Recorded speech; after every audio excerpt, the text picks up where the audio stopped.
Vamos fazer um exercício de imaginação. E se fosse possível pegar todo o conhecimento da medicina moderna e voltar no tempo? Mas não para qualquer época, e sim para o meio de uma das piores pragas da história. Essa é a crônica de alguém que tentou fazer exatamente isso, carregando o futuro numa mochila, só para descobrir que a cura é muito, mas muito mais complicada do que um simples remédio.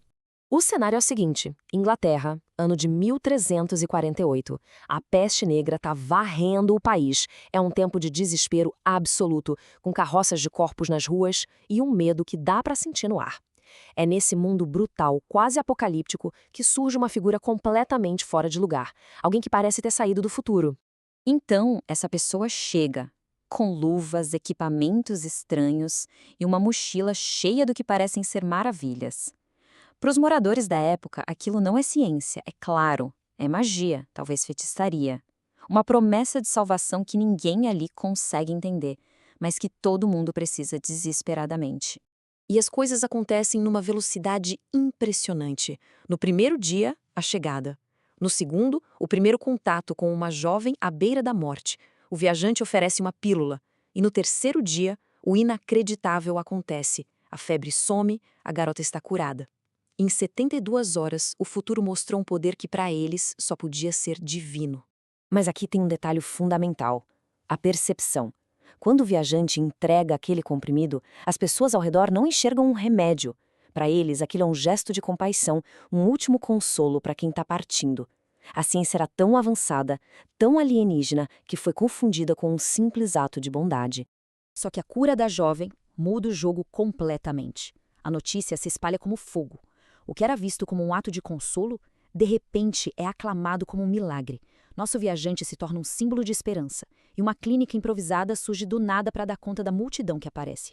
E quando a gente fala em clínica, não imagine nada moderno. Ela foi montada num estábulo. Um lugar simples, rústico.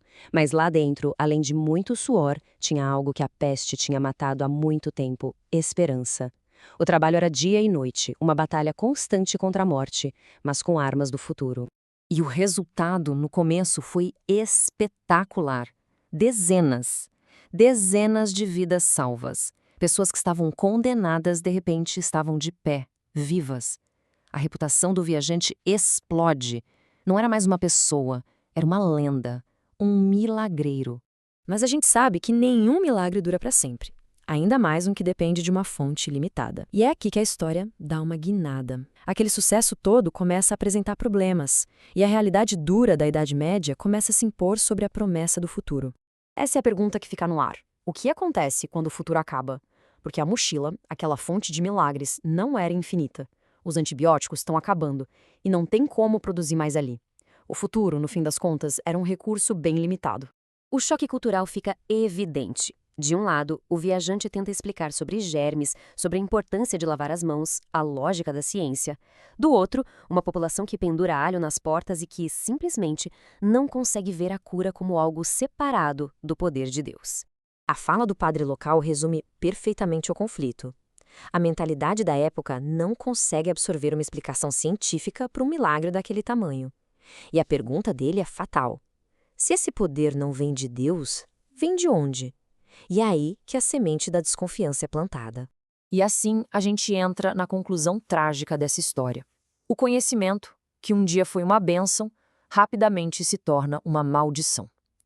E a queda é tão rápida e brutal quanto foi a ascensão. A cronologia do desastre é impiedosa. No primeiro mês, os suprimentos acabam. Fim.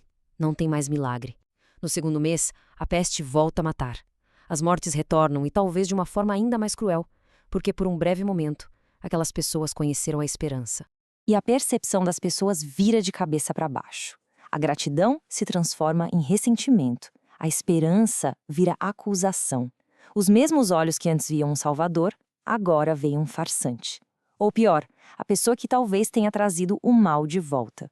É nesse momento que a imagem heróica do viajante se estilhaça por completo. Aquele reflexo de Salvador que existia nos olhos do povo se quebra. O que resta é o desespero e a sensação de impotência total diante da história. E quando a fé do povo no milagreiro acaba, uma outra autoridade entra em cena. Um inquisidor aparece, observando tudo em silêncio. A presença dele é um sinal claro de perigo. O viajante não é mais um herói a ser celebrado, mas sim um problema a ser investigado ou eliminado. No fim, todo o poder do viajante se resume a isso: um último frasco, vazio, segurado dentro de uma cela fria. É o símbolo máximo da impotência.